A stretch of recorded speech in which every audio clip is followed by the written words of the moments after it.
Thanks. Okay, well, good morning, everyone, and welcome to our dairy category deep dive. For those of you who haven't joined us before, this is normally an exclusive event for our Pro and Premium FDA members. But because we have a UK group standout coming up at Anuga, we've also extended the invitation to those of you who are exhibiting there. So warm welcome to our community, and we hope you'll enjoy today's session. Just by way of background, at the start of this year, we surveyed our network of in-market experts and international trade specialists to try and understand what were the key opportunities and challenges for UK food and drink exporters, to help you get to grips with the global landscape in 2023, and also to highlight what our experts felt you should be focusing on over the next 12 to 18 months. And the outputs from those surveys went into our actionable insights reports, which many of you have already seen, but if you haven't requested your copies, they're still available. So just contact Mel and we can get those out to you. And the country research drew out key trends around sustainability, around health and wellness, value, convenience. But we decided that it would be helpful to kind of scratch under the surface to help you understand how those trends are playing out in your category in different markets around the world. And that idea morphed into a series of deep dive sessions throughout the year. And today is the turn of dairy. So to help me look under the dairy category bonnet, I'm delighted that I've been joined by a group of very knowledgeable guests.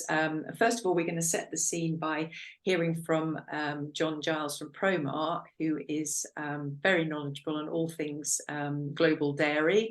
And then we're going to beam in Cameron, who's our colleague from Insight in the ASEAN region.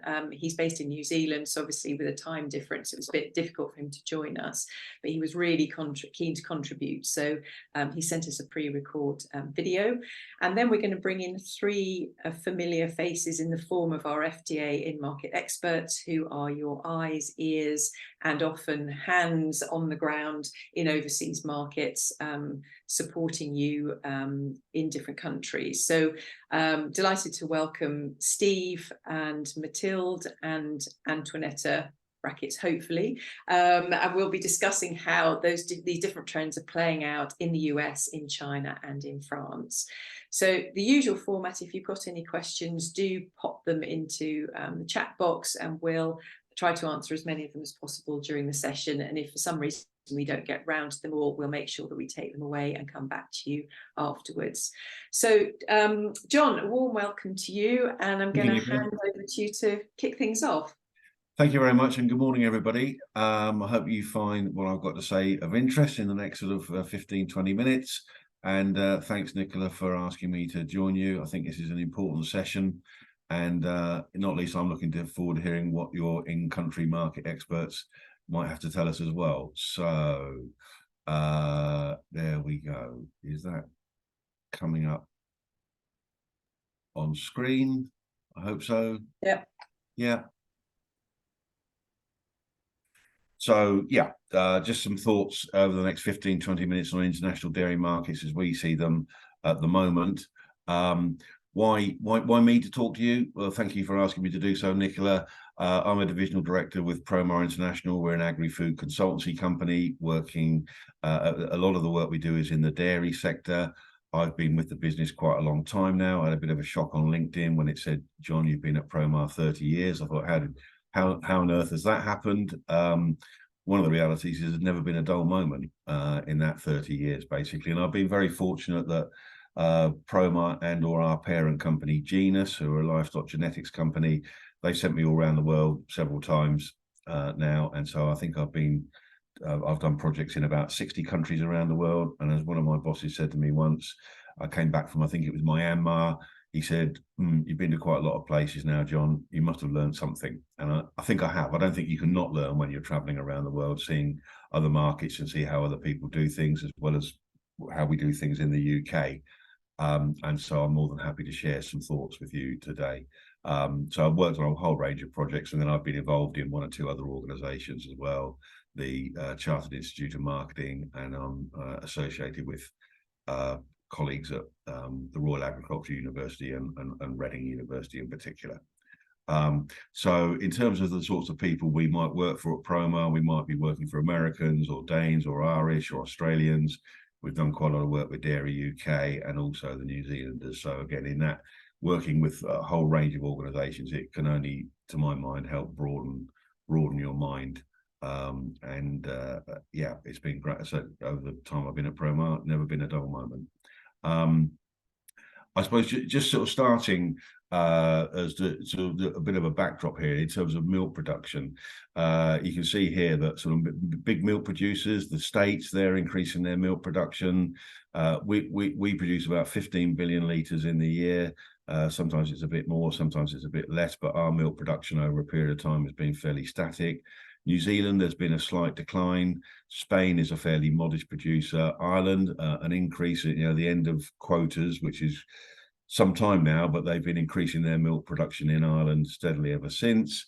France, again, quite a big, one of the bigger producers in Europe, a small decline there. Denmark is a fairly small producer, and Australia, again, a bit of a decline there. But I think it's interesting in terms of when you look at the, who we're pretty good at exports in the UK. I think we can always do better. But if you look at having a lot of milk is one thing. So the Americans are increasingly export orientated. They have a big production.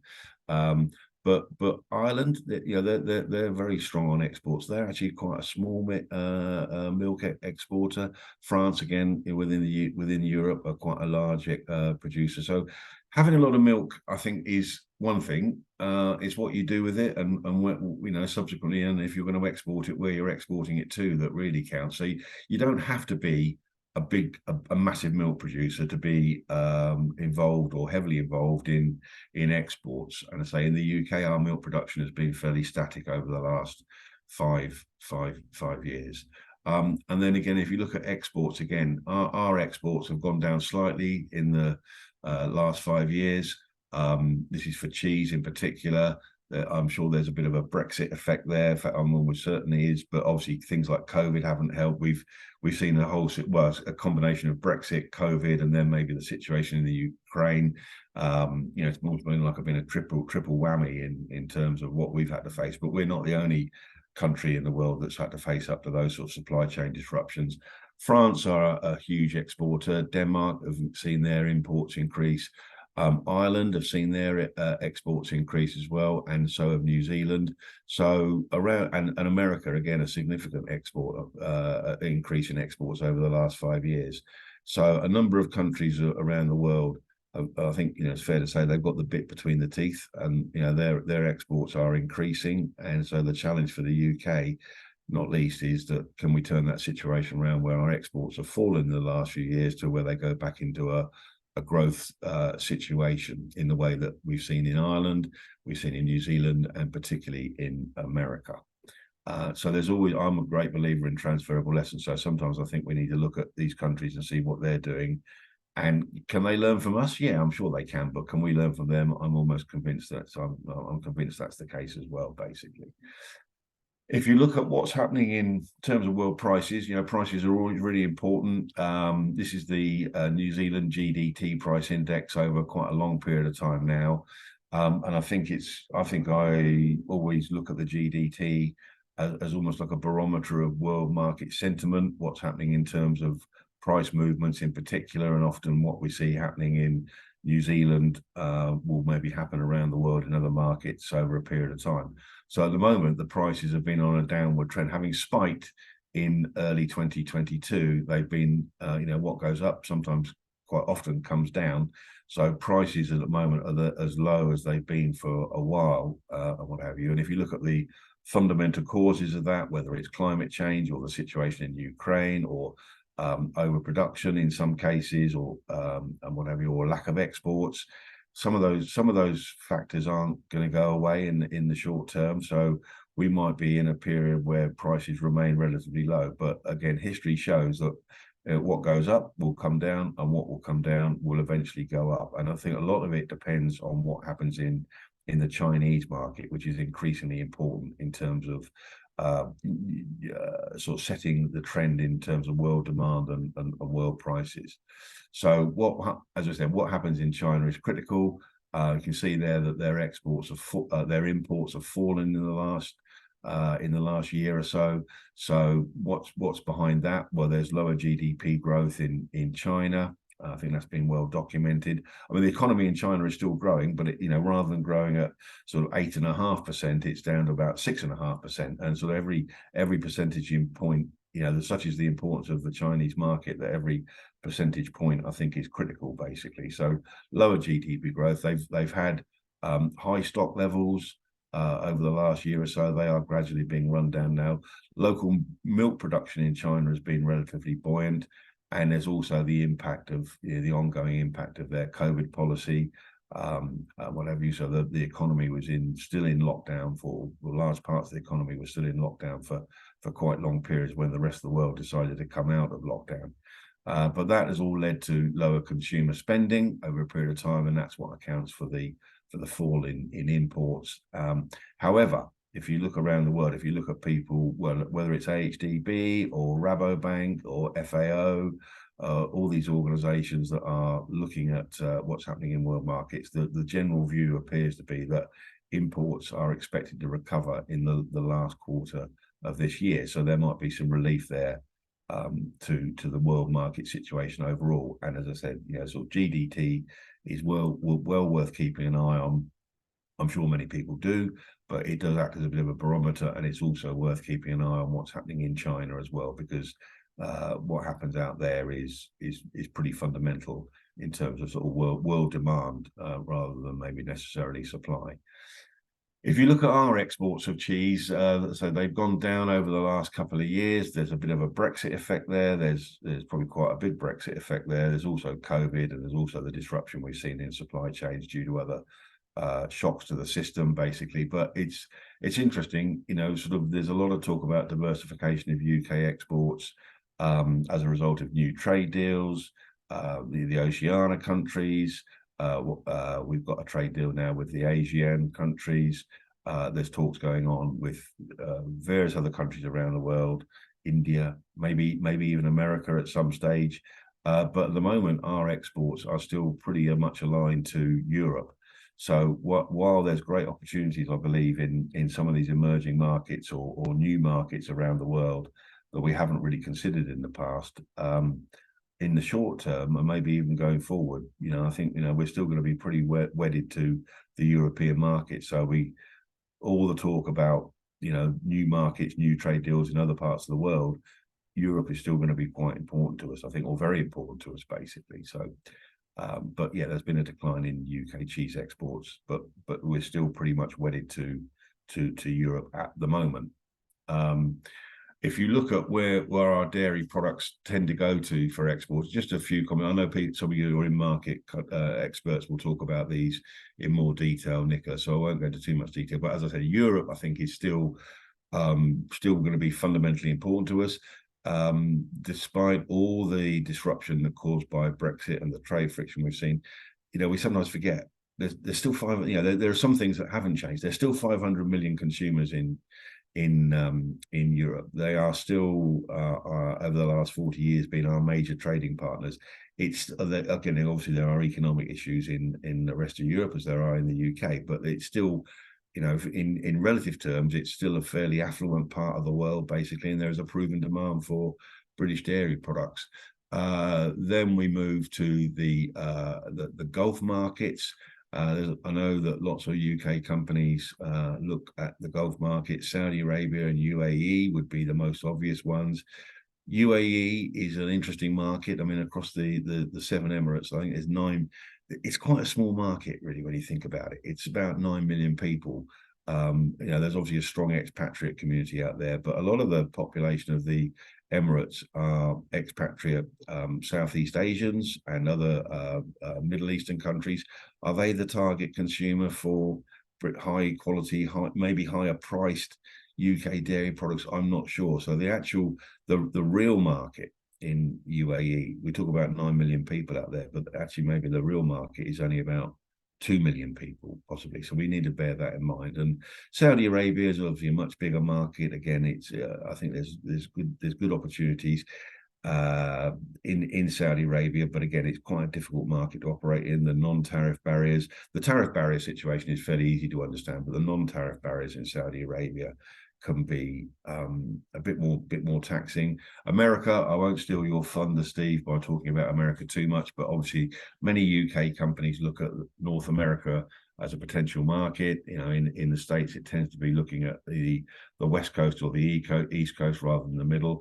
But we're probably going to be a niche player in the US market, I would have thought, but I think there's still good opportunities there. And then the ASEAN markets, well, again, they depending on what you listen to from our politicians, that could be the new Europe, because there are 500 million consumers in the ASEAN markets. In Indonesia, there's 275 million people there alone. In the Philippines, there's 100 million people. In Malaysia, I think it's 35 million people. So they are fast-growing economies. Dairy demand is increasing. Their own domestic production can't keep up with the demand. As we see the increasing urbanization, the increasing affluence, they've actually recovered from COVID sort of quite well in Southeast Asia. All those markets, I think, are interesting for some reason or other. You can make them all look interesting. You probably need to work out which ones are most interesting for you. One of the realities is, though, out there, we would not be the first cab on the rank in terms of exporting to them. The New Zealanders and Australians, they regard those markets as their backyard. They've had free trade agreements with these markets for some time. The New Zealanders have Fonterra, for example, have in Indonesia. I think they've got 3 factories there. They've got several thousand people working for them. They are well ensconced on there. So again, we'll have to work pretty hard to find market share in those markets, but they would have to be, to my mind, in the consideration set. But maybe not all of them. We might want to pick 1 or 2 and say, right, that's the one we're going to go for. So you need to do some sort of careful thinking and maybe some research on those sorts of things. And that's, I'm sure, where Nicola, your organisation, can help, and Promar might be able to help too. In terms of sort of macro market drivers, there's a number. So the first thing we're seeing is sort of the whole impact of climate change around the world. People sometimes say, John, this is an interesting chart. Where does it come from? It comes from the Met Office. Well, the Met Office have never got the weather wrong, have they ever? So we'll have to sort of take this as being gospel. But I think if you look at that, sort of the deeper the orange areas of the world are, is where there'll be more severe impacts of climate change. So parts of Southern Africa, parts of West Africa, parts of Latin America, they're going to really see the impact of climate change going forward.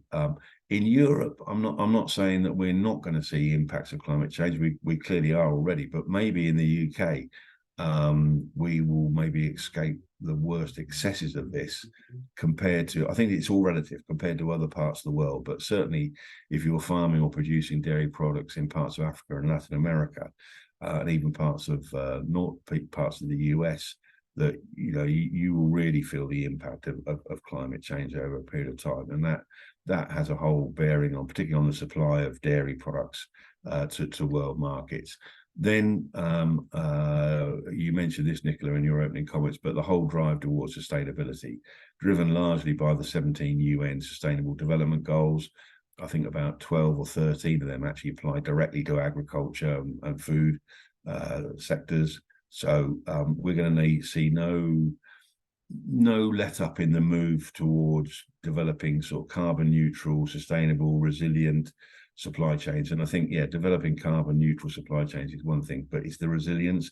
I think what's happened over the last few years, particularly for the UK, Brexit, COVID, Ukraine, it's tested the resilience of our supply chains to almost the limit, I would have thought, basically. Sometimes I think it showed what the response to those issues have been, I think in many cases, quite exemplary. So I think they've shown up how vulnerable our supply chains can be, but they've also shown how resilient they can be as well. So it's a little bit of a double-edged sword. And I think it's fair to say, look, I think as a UK company, we go around the world, we're always a bit cautious about saying, well, look, we've got it cracked in the UK. But I think our sustainability credentials and what we're doing across our supply chains, not just in dairy, but other areas of agriculture and food as well, are we leading the way? Other countries are also quite good at this sort of thing, maybe particularly in New Zealand and one or two other places, Ireland, possibly with their Origin Green plans. But yeah, we're certainly not we're not sluggish about this. I think this is a strong point of the UK dairy sector. I think the whole use of agritech, we'll have a whole presentation on this alone, Nicola, but the use of agritech at farm level in the supply chain, and the use of new technology. We embrace technology in every other part of our lives, basically. When it comes to agricultural food, sometimes we're a bit slower on the uptake. But I think, again, the UK, if you look at the UK provision or the sort of infrastructure for agritech in the UK, we've got our 4 agritech centres. We've got Innovate UK. We've got some great universities, Reading, Cirencester, Harper, these sorts of places. And we've got some great agritech companies ranging from lots of very interesting startups to some of the much more bigger established players. And many of them are active in the dairy sector. So I think, again, agri-tech is a sector which is going to be a key driver. Who can make best use of the technology going forward? Who can do it quickly? Who can do it affordably? Who's got the right technology for the right solutions? But I think, again, in the UK, that's something that we can hold our head up and be very proud of. I think our agri-tech, I genuinely think our agri-tech infrastructure in the UK is good. And then we talked already about Ukraine, tragic situation out there. But we've seen sort of, as a result, soaring input prices, soaring output prices. I read quite a very interesting article just a few weeks ago, sort of saying if the hostilities in the Ukraine stopped today, which unfortunately they're not going to, but it would take probably 2 or 3, maybe even slightly longer years for anything to get back to approaching what might be a sort of a more normal market situation. So the longer the Ukraine situation goes on, the more disruption we're likely to see or the more volatility we're going to see in world agricultural and food markets.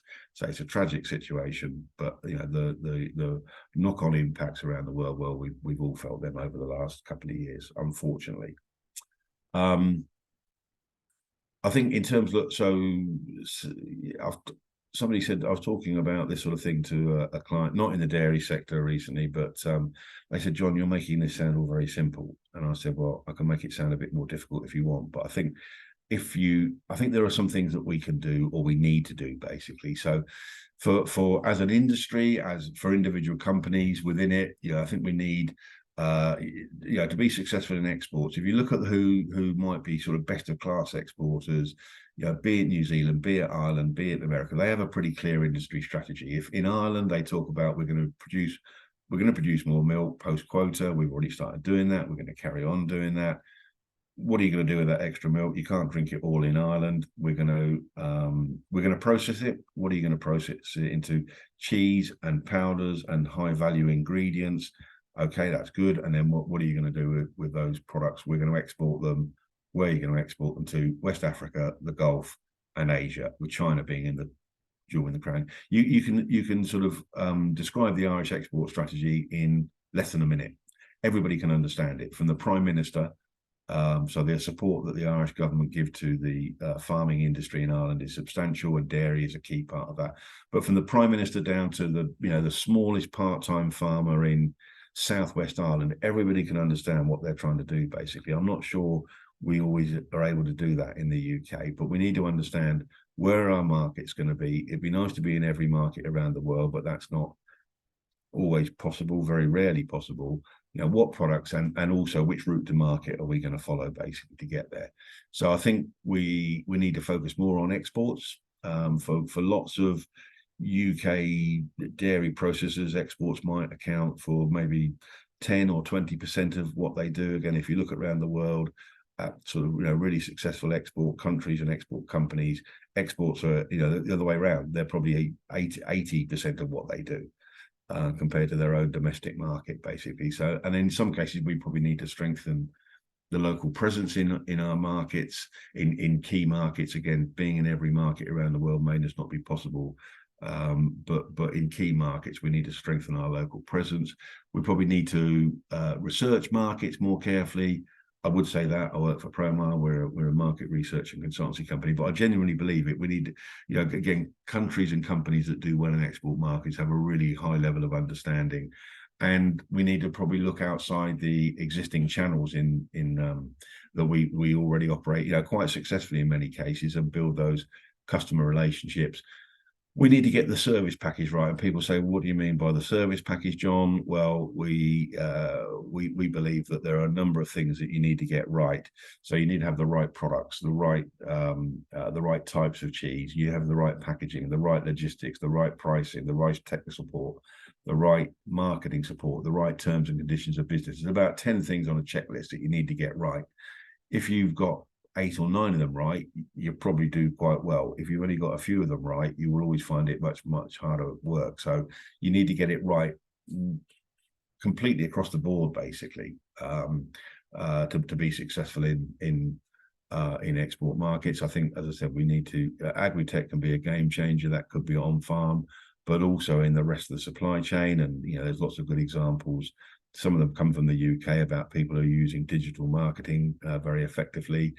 And then we need to leverage our USP. And it's interesting. I know that you're going to talk about this maybe later on, Nicola, so I won't say too much about it at this stage. But yeah, we need to. Our USP is that nobody else can say they're British. And the Union Jack around the world does resonate with lots of people for lots of different reasons, basically. So the sheer Britishness of our products is maybe our biggest USP of all, possibly. And then we need to back this all up with promotional. It's part of the service package, but promotional and marketing support. And that you mentioned, Nicola, about going to Anuga. It's a great thing to do. Why wouldn't you do that? Although it's based in Germany, it's a global meeting place, isn't it? You'll meet many of your customers there, basically. But I don't think just going to trade shows, 2 or 3 times a year, be they in Germany or France or maybe in India or other parts of Asia or North America, just going to a trade show every now and again, needs a bit more than that. And it's interesting. We're doing some work with AHDB at the moment on how other countries go about promoting their dairy exports. And so in Australia, Dairy Australia, they say we don't go to trade shows, too difficult to organize or too timely to organize. They take a lot of time, effort, and sometimes you're never quite sure what the payback is. What they do in Australia, every year they bring about 30 people to Australia from across their key Southeast Asian markets, and they basically immerse them in the dairy sector in Australia for 2 or 3 weeks. Farms, factories, R&D centres, universities, and anything else they can think of. And they talk about building a community of people in Southeast Asia who are well disposed towards Australian dairy ingredients, and they've been doing that for about 15 years. So they think there's about 1,000 people they've helped come on these scholarship programs, basically. So it's not just about trade shows, and there's some other interesting examples about how countries go about developing their exports around the world that I think we can learn from them. But it does seem to me that Dairy Australia initiative is a particularly useful one. The US Dairy Export Council have a processing facility in Singapore, where again they invite people from around the world for sort of training courses and basically showing them how to get the best out of US dairy ingredients, skim milk powder and cheese in particular. So there's a number of things that we probably need to do. Some of them we're doing already. Some of them we probably need to do a bit better on going forward. And so final thoughts, with the exception of the States and Ireland, a number of the leading exporters in the number of the leading producers and therefore exporters in the world are showing no growth in milk production. We've had a number of people asking us about what's happening in continental Europe. So you've got situations, for example, in Holland, where the government there are going to incentivize livestock farmers to stop producing over a period of time, mainly for environmental impact reasons, basically. So what happens in world milk production overall will be interesting to keep an eye on, basically. I think definitely keep an eye on the GDT. It comes out every fortnight, and I think that has a strong. New Zealand are about 30% of world dairy exports, I think, if I remember correctly. But watching the GDT for an indication of what world market sentiment is, I think, is a very sensible thing. And then also keeping an eye on what's happening in China.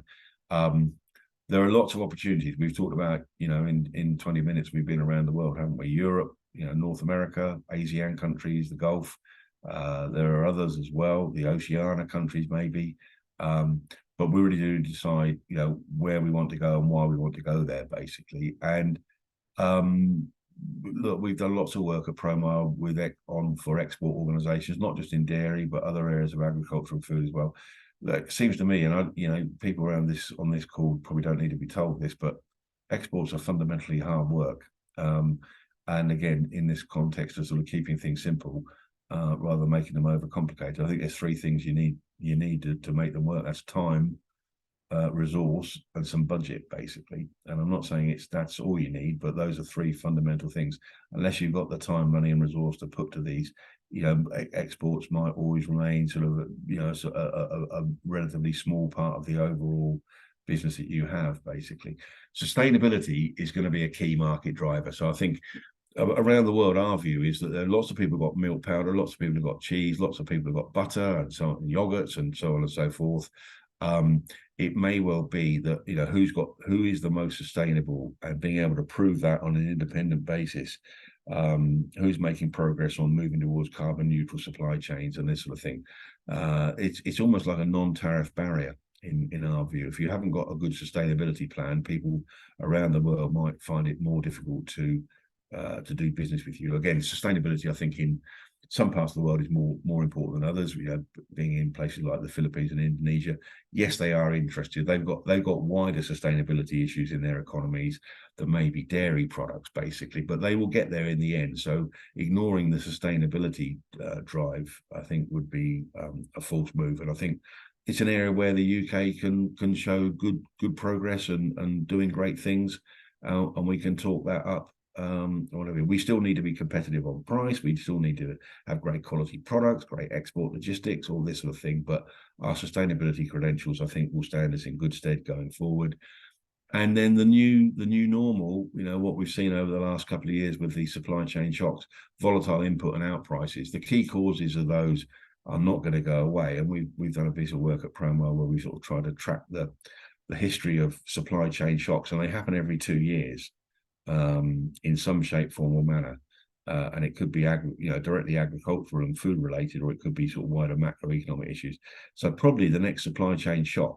We've been through Brexit, we've been through COVID, we're still in the dealing with the situation caused by the events in Ukraine. The next supply chain shock is already out there somewhere. To me, it's like a big wave out in the middle of the ocean, and it's slowly heading our collective way. We're not quite sure what it is, but in maybe less than 2 years' time. The other thing is these supply chain shocks seem to be happening a bit more regularly than in the past, which means it's particularly challenging. But we're somewhere out there in the middle of the ocean, the next supply chain shock is already building up steam, and so we need to be more agile, more flexible. These are all sort of phrases that people band around quite freely, but more flexible, more agile, more resilient than ever before, basically. I also believe that this applies to the UK as much as anywhere else, is that the company, the best companies, the companies that have got great products and great pricing and distribution and understand their markets, and can leverage the USP of the UK dairy industry and have a great sustainability plan, the best will do well over a period of time. There may be a few bumps and bruises along the way, but I've always believed and still firmly believe that the best will do well. And in the UK, we've got some really good dairy companies. So there's no reason, with the right sort of mindset and attitude and resources, that we can't. We're doing quite well. Last couple of years, not quite so well with the sort of fall in cheese exports as an example. But hey, the challenge is to recover that situation and carry on making the progress we were before we had one or two of these supply chain shocks. Nicola, I think that's the last slide. Yeah, look, that's how, if anybody wanted to speak to me, that's how you can get hold of me, by email, or if you can track me down on Twitter and LinkedIn. That's great, John. Thank you very much. I think what I love about your presentations is that, all of us are, we're doing our day jobs, and we often don't have time to just kind of sit back and think about the bigger picture stuff, and how that can apply to what we're doing in our day jobs. And also, I think there's so many takeaways there, just to kind of think it through, particularly for people who are going to be, at Anuga. How do you take some of what John's been talking about around Brown Britain, around sustainability? What are the messages that you're going to hit potential buyers who come onto your stand with? So I think lots of food for thought there. If we've got time, we'll come back and discuss a couple of points in a bit more detail. Sure. For those of you who joined a little bit late, we were going to have a pre-record from our colleague who's our ASEAN in-market partner. He's based in New Zealand, so obviously couldn't join us live, but the video he sent is about 10 minutes long, and we'll be sending it out to you anyway. So I think because we've got Steve and Mathilde here live with us, I want to take advantage of that, having them here, and you'll have, as I say, opportunity to have a look at the full video, because I can't cut him off in his prime during this session. But some of the things that he's talking about in the ASEAN are the main trend around premium natural dairy, which is really taking off in both developed and developing markets, because there are more and more premium retailers. Retailers in general are allocating more space to premium products, and also there's increased local production of premium products, which is increasing competition. Steve, how's the appetite for premium products playing out in the US? Is it being affected by economic conditions at all? Yeah, I think premium is definitely growing at this point, even though there are some kind of post-COVID effects and economic effects. But I think more important than premium, sort of why premium. And just as John mentioned, sustainability, functional foods. If you can show why it's premium, then it's growing. Grass-fed milk, for example, I saw a stat over 50% growth a year, a couple of years. I don't know recently if it's been there, but if you can show it's sustainable, if you can show it's healthy, functional, ethical, good for the environment, and that's part of the story, then it puts you in the premium category for a reason, and that's kind of a supercharged growth area in the US. So yes, premium is definitely something interesting right now. Great. And so basically, yeah, just kind of, I think maybe in the past, the kind of premium tag was enough to be able to on a higher price, but you've really got to be able to back that up and demonstrate some of those kind of subtle qualities that make it premium. I call that kind of the Haagen-Dazs effect. In the past, Haagen-Dazs was sort of this premium ice cream, and that was enough. But now I think you have to kind of move beyond that and just say, no, we're a premium ice cream. What's behind it? Why? And the trends there make that premium. Sure. How about in France, Mathilde? Is the same true there when it comes to yes? I think, yes, on the paper, it's true that premium is definitely, still present, and people are for sure looking for more natural product with, nice marketing, nice packaging. So all of that is also linked to having a more premium product than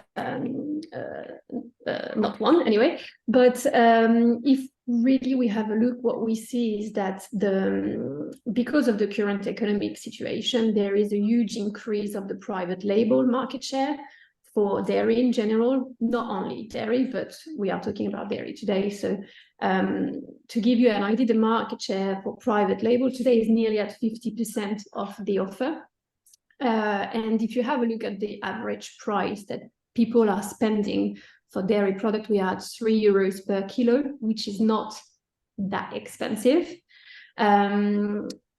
So there is two things. On the other side, you can see that, for example, for the yogurts, the high protein one is very increasing at the moment. And this is a category of product that is more expensive than the other. So yes, premium can show big interest, but on the other side, like I said, private label is increasing. So when you go in store, you can see that people are definitely looking for price, because everything is now so expensive that they have to decide. And on the other side, I think what is important to mention is that we are in contact with buyers on a daily basis. And what we see since a few months now is that buyers are not really open to premium products because of the inflation. We recently received a lot of buyers that have told us, okay, premium is not our focus at the moment because of the price and because of what people are buying. So I think it completely depends who is your target,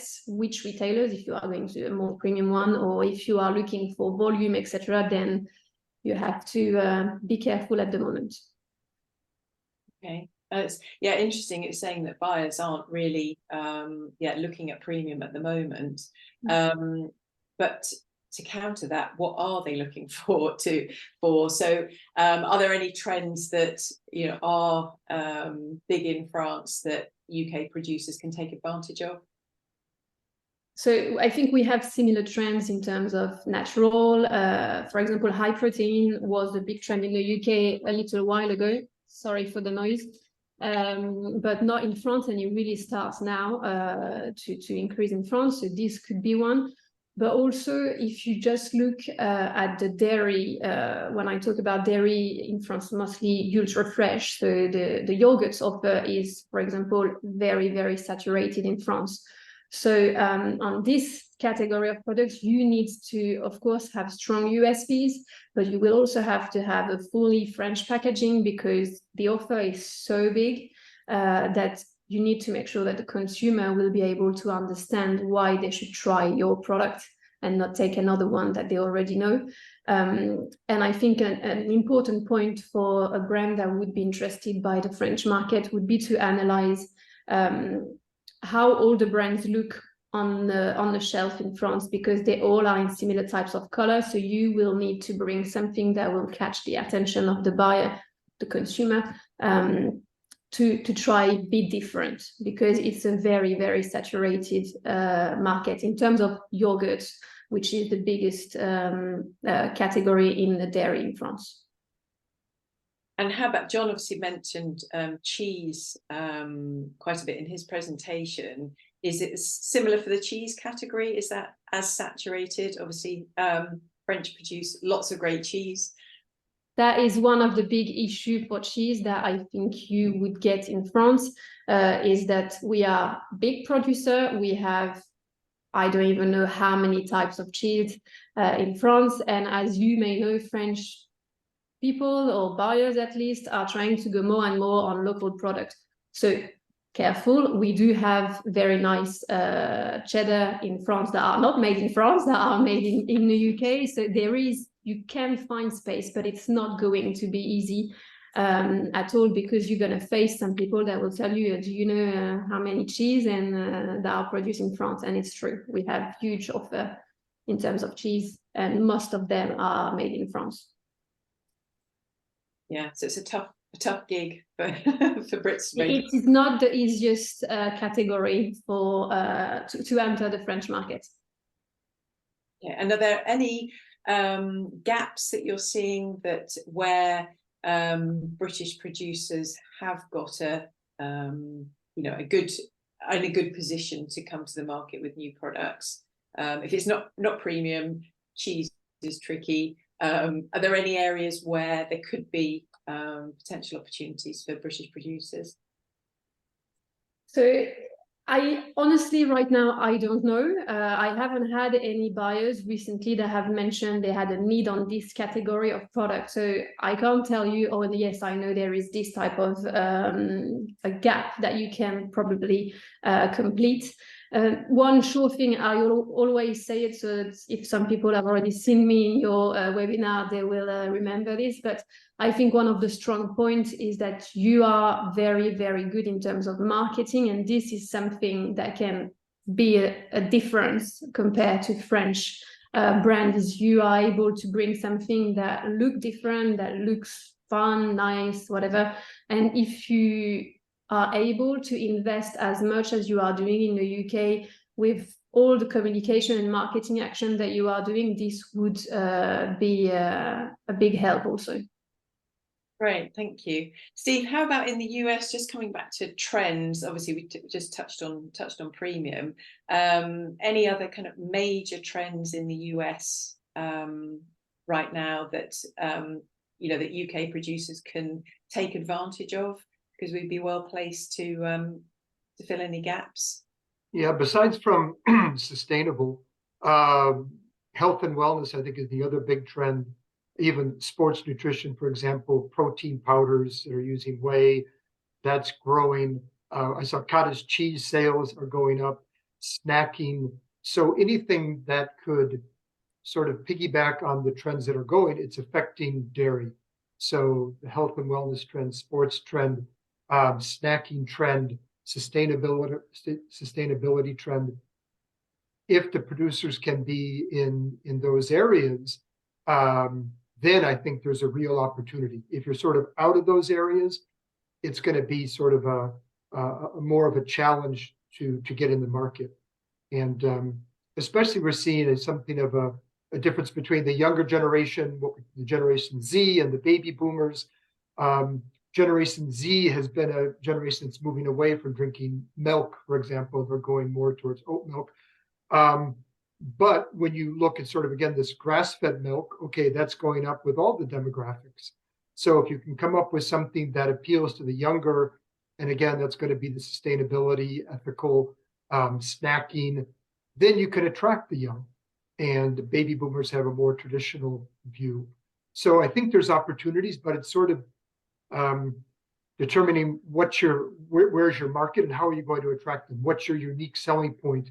You can't just come in with a good dairy product. It has to sort of fit into some of these trends that are going on, and that's doable. That's doable. Even talking about family farms, most producers work with family farms somewhere in the chain.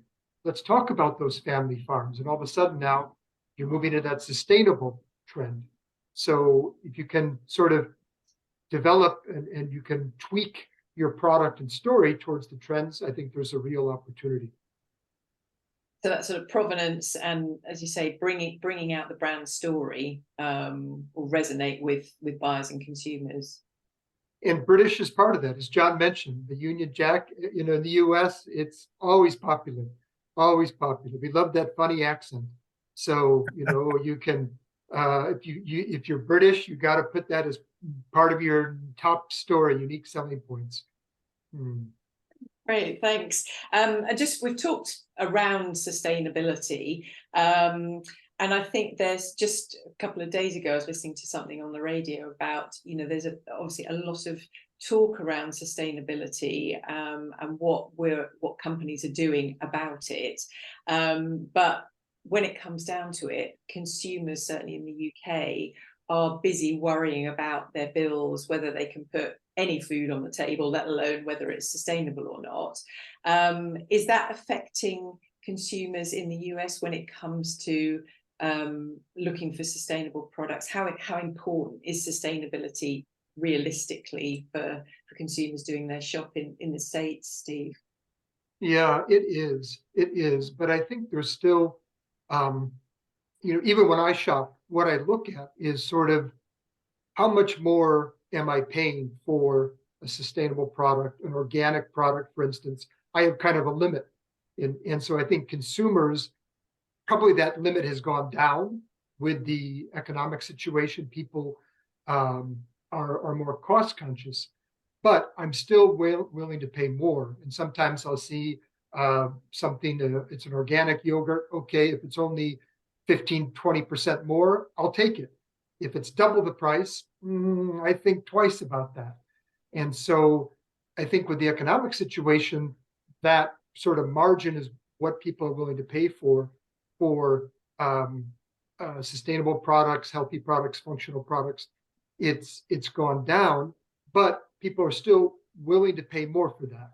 And so there's still something there, but you have to be conscious. And if you can be price conscious and in one of those categories, that's the ideal.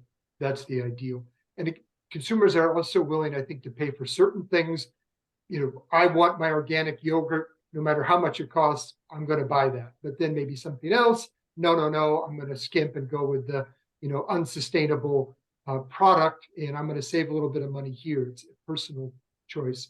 So I think there's that gap that people are willing to pay, the increase that's gone down over the last few years, but people are still willing to pay more. Great, thank you. So if any of you are organic yogurt producers, I'll give you Steve's number and you can sell to him, because you an open-minded consumer. Mathilde, how about you? How about in France? This is the sustainability credentials still as important, or are they being affected by consumer spending power? Again, there is the 2 points. You have the consumer that, of course, they all want to consume better, so they want to be more careful, and you can see it in the offer of products. We see more and more, for example, milk from Normandy, milk from this area or whatever. We see also organic, but at the end, again, because of the inflation, people are definitely looking at the price difference, and they are not, I think, as able as before, clearly, to spend more on a sustainable product. But on the other side, today it's what the buyers are looking for. So they are challenging more and more all the potential new supplier or current supplier to be more and more sustainable from the product, but also from the packaging. So they want less packaging, less and less. They want less plastic. So there is different option. You see some brands that are, for example, now going back to yogurts in glass pots, or some with like cardboard pots also. So clearly, as a supplier, you will face this requirement from the retailers. They will be asking for more and more sustainable products. And on the end consumer, yes, they are, of course, still interested by it, but it depends the price, for sure. Okay, thank you. One of the things that Cameron mentioned is that even in really kind of developed markets like Singapore, because it's so competitive in the dairy category, there's very little brand loyalty. And to counter that, he's talking about the importance of local marketing. What do you think are the key success factors for imported dairy brands in France? You know, if a brand is obviously sitting in the UK, may or may not have a distributor in market, how do brands, you know, keep up their presence? What are the kind of local marketing activities that are going to work with French consumers, Mathilde? I'm sorry if you hear the big noise behind. It's the first Wednesday of the month, so in the city they all do their alarm test. It's normal, so just if you can hear it. I think, again, the really one of the key points will be to have a fully French packaging, because it's so saturated and so challenged by big players, that you will have to make sure the consumer understands well your product. You will have to invest a lot in promotion and discounts to make sure that the consumer are going to see your product. We see that with the elderly generation, they are very loyal to the brand they used to buy. So they're not the one that you will easily catch. However, all the younger generation are not that loyal to brands. So they usually buy a lot on, they will be more than happy to test a new brand because it's on discount, because there is sampling session in store, so they can taste, and then they are going to buy it more easily. So really the two very key points for me would be, yes, fully French packaging and making sure you have investment budget to promote and to push the product in front of the good consumer. Thanks. And what about in the States, Steve? Is the same true? Yeah, similar. And I would say in the States, story. Coming up with a story that resonates, that's compelling, that kind of packages all the unique elements, and hopefully will fit into some of these trends, the sustainable trend, the ethical trend, functional food trend. How can your story fit into those trends? And if you can bring it down to a personal level, family level, that's going to be very important as well. And that's part of a lot of what we do with our clients is first try to Americanize their story, work on their story. And if you can come up with a good story that resonates and sort of attracts attention, that's a big part of the job. And from our experience, it's extremely important. Thank you. Yeah, and as usual from both you and Mathilde, lots of really good, practical nuggets that people can take away and start working on tomorrow. Yeah, thank you for that. John, do you have your hand up? Did you want to? Yeah, I was just going to sort of following on from the sort of discussion about consumers and sustainability and price and food inflation. Where we tend the first thing I was being told at one stage in Promo, we had a consumer research business. We don't anymore for a number of reasons. But the guy who used to run it used to say to me, John, never think you're typical. So we all talk about, we've got our own experiences, haven't we, really? But this guy saying, never think you're typical of the average UK consumer. I used to read some of their reports and think, wow, is that what people are really thinking or feeling about agricultural food products? It used to absolutely amaze me. But he said, never think you're typical. I mean, it seems to me that there are some, we've all experienced to various degrees the impacts of food inflation, whether it's in the States or France or the UK. There are some consumers who, for whom this matters hugely. The whole issue of sustainability matters hugely, and they're prepared to carry on paying maybe a bit more for products they believe is all provenance enhanced, great sustainability credentials, etc. There are some, as you said, Nicola, that it's just not off their agenda. They're struggling with paying gas bills, electricity bills, filling their cars with petrol. It's probably the last thing on their minds. And when they go shopping, it is all about price, basically. But I think the whole, so that to me also comes into this whole idea of the service package, sort of knowing who your consumer is, understanding what they want, what they'll pay for, what they won't pay for, but the sustainability agenda won't go away. And so maybe, I've heard people starting to talk about affordable sustainability. That might be something going forward. And it also implies that that sustainable products have to be more expensive. They don't have to be. In fact, if farmers and food processors are going down a sustainability route, they will use less inputs. They'll lose less energy, less water. They might actually. There's quite a body of evidence out there saying, businesses, not just in agriculture and food, but businesses and organisations that invest in sustainable practices end up being more profitable because they're using less inputs basically to do the same thing. Now, again, that's the sort of thing that somebody might say, well, you're making it sound very simple, John. I can make it sound a bit more complicated, but I think affordable sustainability.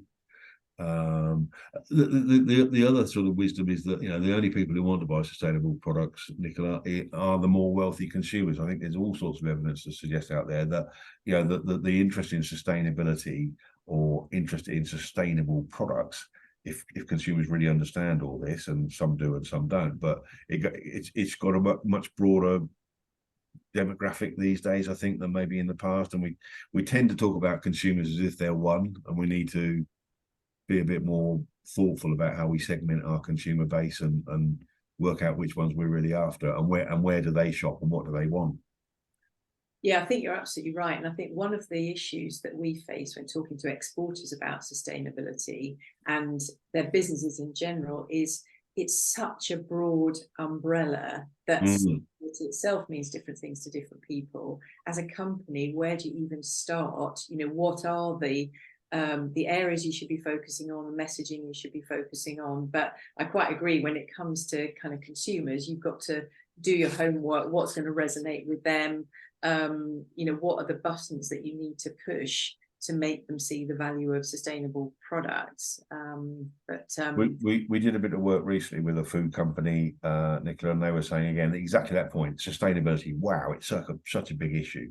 Where do we start? And we said to them, look, again, sometimes it's very simple things. Look at the GDT price for an indication of world market sentiment in dairy. Look at what's happening in China. Those are not difficult things to do. We said to them, who are your two biggest customers? And they told us. We said, read their sustainability plans and almost align yourselves to what. So if one of them is saying, we want to get rid of plastics, have a policy to get rid of plastics. If one is really concerned about ESG issues around labour in East African farms, for example, then do something about that. But align your, you can either start with a clean piece of paper and you'll probably go around in a complete circle, or maybe look at what your customers are asking for or what they think is important, and sort of try and align yourselves as much as you can to them. Yeah, great advice. I'm feeling a sustainability for exporters workshop coming on. Oh, yeah. Oh, it's probably going to be a day, not just an hour. Sorry, Steve, did you want to? Yeah, just I think in the US too, and in every country, there is a divide sort of between this urban and rural. If you're looking at foodies in New York or foodies on the East Coast versus rural Kansas, and I can say that because my family is from rural Kansas, there is a different mentality. And I think the challenge, most of our clients in the UK and Europe are going to be in the specialty food category.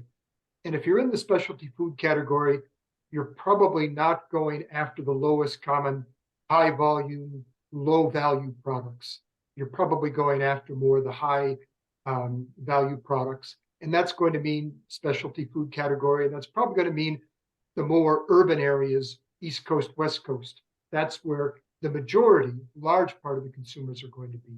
So again, something to think about when you start to look at the market, a market like the US. Absolutely. Yeah. Thank you.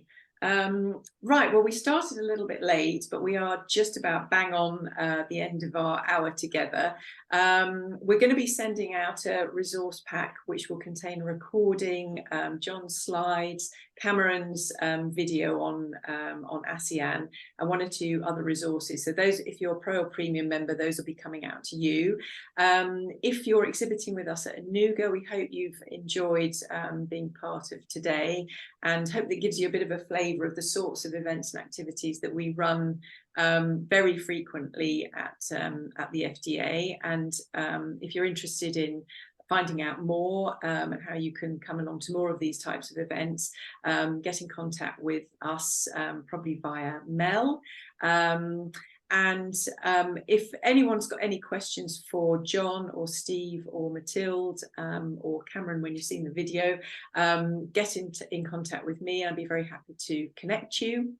And it just remains me to thank John for your great insights as always, and to Steve and Mathilde for really, as I said, giving us lots of practical nuggets that everyone can go off now this afternoon and sit on their sun lounges in the heat wave and start working out how they're going to implement it all. So thank you as always.